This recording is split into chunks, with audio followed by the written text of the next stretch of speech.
मित्रांनो, तुमचं एका नवीन व्हिडिओमध्ये स्वागत आहे. मित्रांनो, आपल्या सगळ्यांचा लाडका मोहित शेठ धुमाळ सोसगाव यांचा द्वादशम हिंद केसरी बकासूर मित्रांनो आज पळाला ओपन मैदानामध्ये. पिंपरे खुर्द थोपटेवाडी ओपन मैदानामध्ये पळाला मित्रांनो. आणि ओपन मैदानामध्ये सुंदररित्या मित्रांनो गाडी पळाली. देव बकासूर आणि राणाची गाडी मित्रांनो सुंदररित्या गाडी पळवली मित्रांनो. ऑलराऊंडर आप्पा ड्रायव्हर कारुंडेकरांनी गाडीचं निर्विवाद असं वर्चस्व बघायला मिळालं आणि गाडीचं टॉपचं स्पीड बघायला मिळालं. आणि मित्रांनो आज पण मित्रांनो देव बकासूरची सेमी क्रमांक 4मध्ये कडेने गाडी लागलेली मित्रांनो. परंतु देव आपला कडेने पळूनसुद्धा मित्रांनो फायनलसाठी पात्र झाला.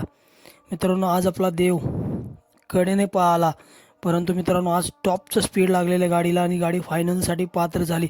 तरी मित्रांनो आपल्या देव बकासूरसाठी फायनलसाठी पात्र झाला मित्रांनो. आणि बकासूरला मित्रांनो फायनलसाठी खूप खूप अशा शुभेच्छा.